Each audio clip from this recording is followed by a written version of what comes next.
Hello friends, welcome to book reviews with Khabri और मैं हूं प्रभात पोद्दार। आज हम जिस किताब के बारे में चर्चा करने वाले हैं, इसके बारे में शायद आपने नहीं सुना होगा।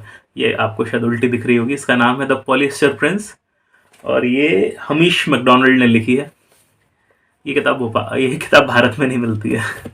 ये थोड़ी बैंड टाइप की है भारत में, मुझे भी गलती से मिल गई। एक IIM अहमदाबाद के पास में मैं घूम रहा था, वहाँ एक ठेले वाला सेकंड हैंड या पायरेटेड किताबें बेच रहा था और इस किताब पे मेरी नज़र पड़ गई तो ये मैंने खरीद ली। पहला सवाल आएगा, इस किताब में ऐसा क्या है कि आपने इसको बैन किया है? तो ये अनऑथोराइज्ड ऑटोबायोग्राफी है धीरू भाई अम्बानी की। यानी धीरू भाई अम्बानी के ऊपर इसमें राइटर ने अपने विचार रखे हैं कि उन्होंने ये किया, ये किया, ये किया, ये किया, और जाहिर सी बात है बहुत सारी अच्छी बातें नहीं लिखी हैं, तभी इसको भारत में बैन करवाने की बात चली। आपने अगर एक फिल्म देखी हो जिसका नाम है गुरु, जो अभिषेक बच्चन ने जिसमें एक्टिंग की थी, तो अब ये बुक पढ़ोगे ना, आपको लगेगा तो मैं गुरु देख रहा हूँ। यानी कि गुरु के बारे में उस टाइम भी कहा गया था ये धीरू भाई अम्बानी की स्टोरी है और जो हम और आप दोनों जानते हैं, बट काफ़ी चीज़ें ऐसी हैं जो शायद इस किताब से ली गई हैं। उसमें ऑब्वियस सी बात है कि इस किताब में क्योंकि कुछ नेगेटिव बातें बताई गई हैं कि कैसे धीरू भाई अम्बानी या उनके जो लोग थे उन्होंने कैसे सिस्टम को मैनिपुलेट किया, तो ये चीज़ किसी को अच्छी नहीं लगेगी और उसके कारण इसके खिलाफ कार्रवाई की गई और इसको हटाया गया भारत से। अभी पता नहीं है बैंड है या नहीं है, मुझे अभी के बारे में तो आइडिया नहीं है। अब देखिए, जैसे मैं एक एग्जांपल देता हूँ कि बेसिकली ऐसा माना जाता है कि धीरू भाई अम्बानी ने कभी कोई नियम नहीं तोड़ा, लेकिन उन्होंने ये हमेशा देखा कि नियम में लूप होल कहाँ है और उस लूप होल का फ़ायदा उठाया। मेरे एक कज़िन है, वो चार्टर्ड अकाउंटेंट पढ़ रहे हैं, तो उन्होंने कहा जब मेरा फर्स्ट ईयर था या पहला साल था, मैं ऑनलाइन क्लासेस ले रहा था इनकम टैक्स की, तो हमारे साहब आए इनकम टैक्स वाले और उन्होंने इतनी मोटी इनकम टैक्स की बुक ऐसे रखी, ऑनलाइन पढ़ा रहे थे। कहने लगे ये इनकम टैक्स की बुक आधी होती अगर धीरू भाई अम्बानी नहीं होता है, क्योंकि इनकम टैक्स के इतने लूप होल उन्होंने निकाले, इतने लूप होल निकाले कि हर बार सरकार को नए नए प्रकार से नियम बदलने पड़े। जैसे मैं एक आध एग्जांपल देता हूँ आपको, अगर आप टेक्निकल चीज़ समझते हैं तो ऐसा मानते हैं 1994 या 1996 तक, I am not very sure, Dhiru भाई अम्बानी रिलायंस इंडस्ट्री ने इनकम टैक्स नहीं भरा। क्या आप मान सकते इतनी बड़ी कंपनी इतना पैसा कमा रही है लेकिन इनकम टैक्स नहीं भरा? क्यों नहीं भरा? क्योंकि वो लोग हर बार इतनी ज़्यादा प्रॉपर्टीज खरीद लेते थे हर साल कि उसका डेप्रिसिएशन बहुत लग जाता था। अब जब डेप्रिसिएशन लगता था वो प्रॉफिट में से कम हो जाता था। तो जब आपने डेप्रिसिएशन इतना लगा दिया, अगेन टेक्निकल लोग समझ पाएंगे, कि आपको प्रॉफिट ही नहीं हो रहा तो टैक्स नहीं भरना।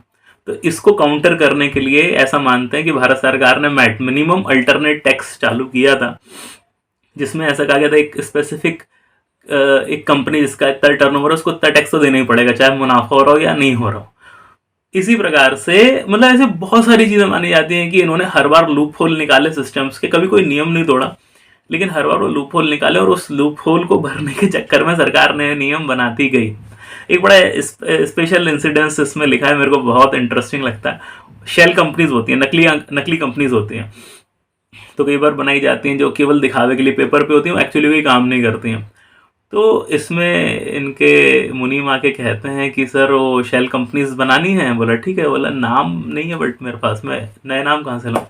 तो इन्होंने कहा कि भाई विष्णु पुराण है, इसमें 1000 नाम है विष्णु जी के, एक के बाद एक चालू हो जाओ। तो बहुत सारी ऐसी चीज़ें इसमें हैं, टेक्निकल है कि सरकार, अच्छा ये लोग क्या करते थे, ऐसा माना गया कि कई बार गवर्नमेंट के ऊपर प्रेशर डाल के या गवर्नमेंट के ऑलरेडी नियम आते थे, ये नियम का फ़ायदा उठाते थे और अगले दिन वो नियम बंद हो जाता था। यानी कई बार ऐसा हुआ सिंगल डे के लिए नियम आया, इन्होंने उसको इस्तेमाल किया और फिर वो नियम ख़त्म हो गया। देखिए, मैं बिल्कुल बहुत ज़्यादा रिस्पेक्ट करता हूँ धीरू भाई अम्बानी का, तो और उन्होंने जिन कंस्ट्रेंट में सब काम किया तो वो मैं उसको जज नहीं कर सकता, बट हाँ एज अ रिव्यूअर, क्योंकि मैं आपसे झूठ भी नहीं बोल सकता कि किताब में कुछ और लिखा हो और मैं आपको कुछ और बोल दूँ तो ये तो कर नहीं सकता। तो पर्सनली तो I admire mister Ambani a lot, क्योंकि जिस कंस्ट्रेंट में रह के उन्होंने अपने बिल्ड किया है एम्पायर को, तो चीज़ें ऊपर नीचे तो हुई होंगी शायद। ये किताब पढ़ना चाहते हैं तो अगर इंटरेस्ट है आपको तो पढ़ना अच्छी बात है, बट वही बात है कि मिलेगी कहाँ से। मैं तो मेरी कॉपी आपको नहीं दूंगा, और ढूंढ लीजिए, शायद आपको मिल जाए। थोड़ी टेक्निकल है, यानी अगर फाइनेंस में कैसे उन्होंने ऊपर नीचे चीज़ें की हैं वो शायद आपको लेमैन को उतनी समझ में नहीं आएगी।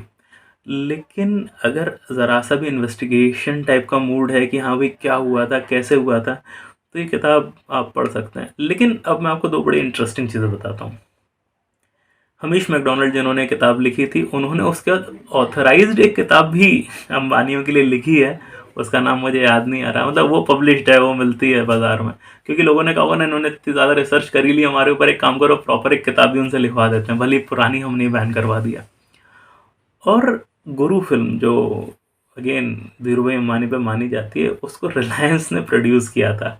अनिल धीरू भाई अंबानी ग्रुप की जो रिलायंस की प्रोडक्शन की कंपनी है उसने, मतलब इट्स वेरी, मतलब ब्लर लाइंस हैं कि क्या चीज़ आप बताना चाह रहे हैं और क्या चीज़ नहीं बताना चाह रहे हैं। यानी जो किताब आप बैन करवा रहे हैं उसी किताब पे बनी फिल्म आप प्रोड्यूस कर रहे हैं।